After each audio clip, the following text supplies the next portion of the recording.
All right, guys, Jeff here. So I'm in our walk-in freezer, and we have a problem. Our condensation line or tube here actually froze. We had this heat tape on here that wasn't plugged in, and it gathered right there and froze. So I'm actually going to be replacing this real quick. So I'm just using different tools in here to get this little stretch of pipe out. As you can see, this little cutter is a great cutter to use. This Milwaukee. It's a close quarters one, so that makes it a really nice setup there. So just watch with me as I go ahead and replace this. We're just going to get this burst out, clean up this pipe here, and then we're going to re-sweat a piece. Okay, so just cleaning up the ends of these pipe. This is the 3.5 inch that I cleaned, and I'm just using basically your end style cleaner on that. That's for a 3/4 inch. Hard to do one-handed, but anyway, you just want that to be nice and shiny before you sweat it.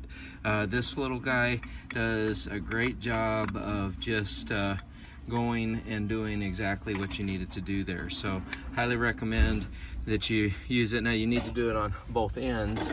So like right in here, same thing. Need to get that on there and just clean this end up. So the farther you get that down, the cleaner you get that, better chance you have get a nice clean solder. So you can see that's kind of what we're looking for there. It's just that clean solder look there, or I'm sorry, shiny look. Both ends of it here, because I'll put my couplers on that, and you can see that's just doing exactly what I need it to do there. So perfect tool for this job. Okay, so right here, I want to just, since this is a coupler that will slide past what you need, I'm going to put a mark on here where I need it to come back to. Okay, so again, how far back up I want that to come, and it's going to be right about there. So I'm just going to put a mark to where I can see when I'm sliding my coupler back on, do that. Now I also see that with that I need to clean this up just a little bit further. So I'm going to go ahead and put this back on, probably clean it up right to that mark anyway, which would be kind of nice and convenient. Looks like that's what it is. So I'll go ahead and clean that up a little bit better and get that nice and shiny. Yeah, okay, so that's getting where I need it to be, and then that way when I put these couplers on, I know how much pipe is on both ends of it. So same thing on this side, slide that past that, take this coupler and let's see, slide it past that right there.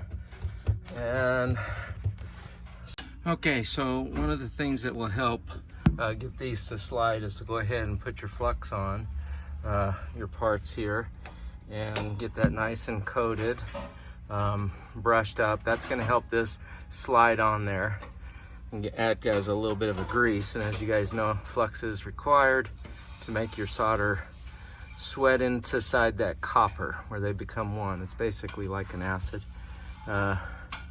So you're going to do that. It doesn't hurt to put a little flux inside your pieces either. Yeah, you can, it's like you can do too much of a good thing, so don't go crazy with your flux. That's gonna all melt off. And oh, there, so okay, so that's on. Flux good. Let me get the pieces together here. All right, so I've got both of these ends now clean, shiny, both of that ready, the coupler set. So I'm just gonna slide this past, see if I can do this one-handed and still film. So yeah, so I want that, come back. Okay, so I've got both pieces on. I've used my marks, the registration marks, get those flip style couplings on this little piece that I cut to replace that bulge, and I'm ready to add some heat to it. I got a little excess here. I am also using this little reflective pad. This is going to help keep the heat off of the stuff that I don't want there to heat on.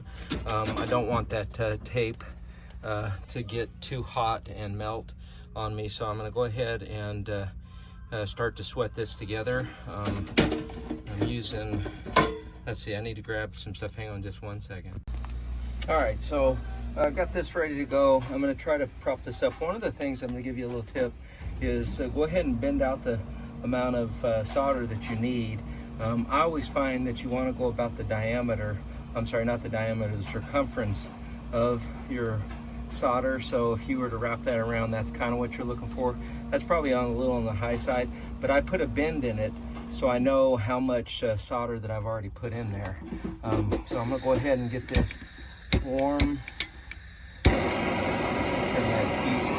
In this case, I'm gonna try to heat from the bottom, and that'll keep me away from the stuff that I needed to keep from getting hot. I'm gonna try to heat both of these up at the same time and pull that solder down to the bottom. Now you can see some of that flux coming off of there.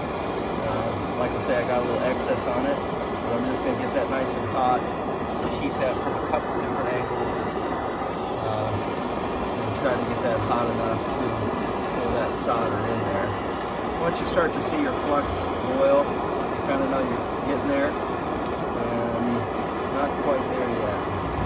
That should just draw it right in. So you want that hot enough to draw that right in and pull it in like that. So we're getting there now. Let's see.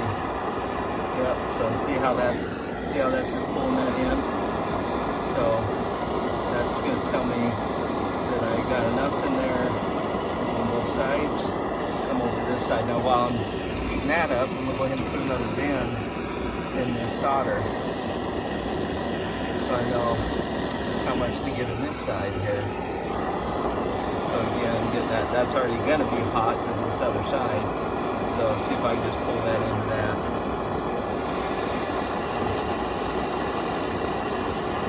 And just like that, we got that one going. Okay, that's going to draw it in there. Now I'm going to move up to this other side, get that side hot. Getting a little more piece of solder out here. Again, bend it kind of where it needs to be.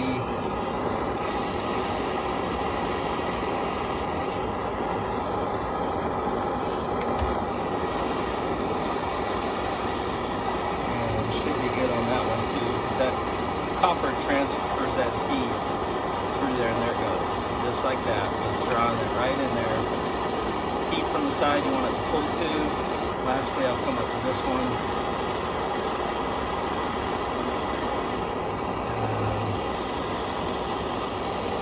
That should go.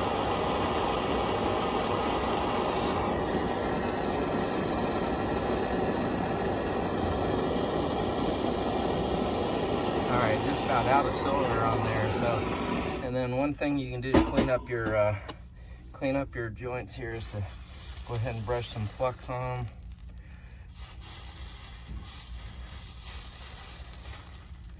And anyway, clean that up.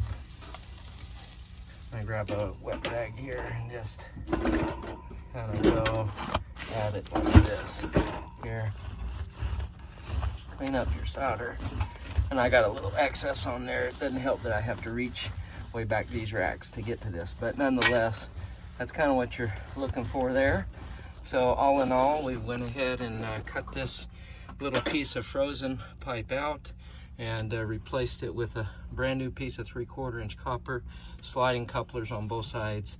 Got that sweated in there. Now this does not hold pressure, so this one is just literally a drain line, but I feel like we got enough on that to make sure it's where it needs to be. Insulation, get it worked up back around the actual pipe, and then get that heat tape going down both sides of it. We keep the freezer in here at -10, so it definitely gets cold in here. And having that pipe insulation around here where it goes. So I have to squeeze that together. Now I got some tape. Now I'll go ahead and put a little thicker tape on here than I normally would, because I'm already, as you can see, I'll go ahead and close that back up nice and tight. Keep that heater on there. And all that heat tape needs to do is keep this thing just above freezing. It doesn't need to keep it anything above anything other than 33 degrees, and you should be fine. So anyway, give me a second, I'll get some tape and we'll look at the final product. All right, guys, so I really like this Orbits tape. This is a really thick, as you can see, it's a 20 mil PVC. But what I like most about this is that it's great for wet environments. Obviously, you can use this inside the sprinkler, all that, but this does great in cold weather. It also does great in wet environments. And I've cut these little strips. Again, hard to do this all one-handed, but I've cut these little strips that are about the diameter of the actual pipe tape and insulation that I'm trying to cover, and then that way I can just, instead of having to get the whole roll or spool around it, I can just go around, make sure I got a nice good seal. As you can see, started up here at the top, working my way down, got no gaps, and I'm just gonna go ahead and keep doing that until we get a nice coat all the way around it here. And again, one-handed, doing a great job. Two-hand really get that in there tight, but main goal is just, of course, to keep the heat tape in contact with that copper and let that transfer. As you can see, that heat tape's still in contact with that, which is going to give me the ability to transfer that heat down that whole pipe. And as during times like this, that heat tape will push way down that copper line down there for you, and keep that from freezing down below too. So anyway, so if you guys like this content, by all means, please like it, comment on it, share your thoughts. I'm not a professional plumber.